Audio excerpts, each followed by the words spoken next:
یقینو که خوب ناراضي او بیا ټول شپه ویښ یم یقینو که خوب ناراضي په کم ورځ چې وکمه چاته سیوا خبره. السلام علیکم ورحمت الله وبرکاته.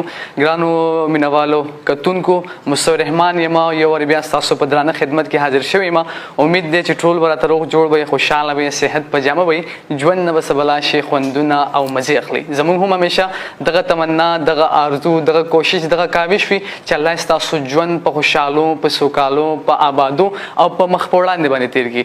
زموږ هم دغه هڅې وي، دغه کوششونه وي چې زموږ نه څومره هم کېږي چې ستاسو مخونو باندې مونږ خنداګانې راولو، خوشحالیانې راولو، نو مونږ خپل کوششونه بالکل کوو او مونږ ډېر زیات خوشحالیږو چې څوک زموږ په وجه باندې 1% هم خوشحاله شي، 1% هم د هغې مخ باندې خندا راشي، هغې هغه ټینشن ډپریشن یو منټ دپاره لرې کړي. نو مونږ ډېر فخر محسوسوو او ستاسو په خدمت کې چې مونږ کله حاضر شو نو مونږ بیا ډېر فخر محسوسوو ولې چې زموږ کتونکو سره زموږ ملاقات وشي، هغې مونږ وویني، مونږ هغې ووینو او مونږ یو بل سره خبرې وکړو. مونږ ته پته ولګي چې زموږ کتونکي ښي نو بس مونږ له خوب بیا ښه په ارام په سکون باندې راځي.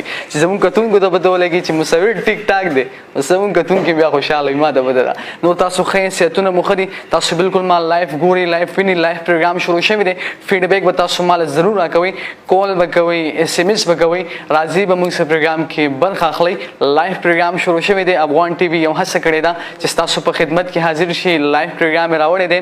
همدغه شانتې لایف پروګرامونه به وي. کله به زموږ یو ملګری راځي پروګرام به کوي، کله به زموږ بل ملګری راځي، مختلف ملګري به راځي لایف پروګرامونه تاسو سره شریک کوي. په دې کې پروګرام کې به ستاسو لپاره سندرې به وي، ټوکې ټکارې، شاعري، غزل، مصرې، چاربیتې، رباعي، هر څه به په دې پروګرام کې شامل وي. دا هر څه د پروګرام برخه ده. دا موږ هر څه پروګرام کې راوړو ستاسو لپاره. دې سره یو ښکلی غونډه کې ټاپک به هم راوړو. په ټاپک باندې به هم تاسو سره خبرې کوو چې زموږ ژوند کې زموږ دپاره څه کول پکار دي، څه نه دي کول پکار، څه نه موږ ځان به ساتل پکار دي، څه نه دي ساتل پکار. ژوند مخ په وړاندې به څنګه بوځو، ژوند کې چې غم راشي، ټینشن راشي، خوشحالي راشي، ژوند به مخ په وړاندې څنګه بوځو. تاسو زه یو خبره وکړم چې کله زموږ ژوند کې خوشحالي وي هغه ژوند هیڅ ژوند هم نه دی. کله چې زموږ ژوند کې صرف خفګان وي، ټینشن وي، هغه ژوند هیڅ ژوند نه دی.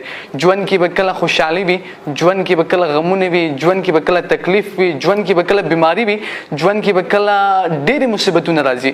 نو موږ به د دې مصیبتونو مقابله کوو. موږ به هر څه ته ځان شانه به شانه ودرو. که زموږ په ژوند کې په موږ باندې ټینشن راشي او موږ هم هغه ځای کې بس کینو، هله ما نه خو بس نور څه نه کېږي، بس ما باندې دا ټینشن راغی، اوس به زه څه کومه، څه به کومه. ته به بالکل نیغ ودرېږي، د هغه مصیبت، د هغه ټینشن مقابله به کوې، هغې سره بالکل شانه به شانه، اوږه په اوږه به ولاړ وي او هغه سره به مقابله کوې، منډه به وخې، په منډه کې به هغه شاته پرېږدې. نو هلې به زموږ ژوند چې کوم دی هغه مخ په وړاندې تېرېږي. او زه تاسو ته یو خبره وکړم چې زموږ ژوند صرف زموږ دپاره نه دی، زموږ ژوند سره زموږ د خواوشا ډېرو خلکو ژوند تړلی وي.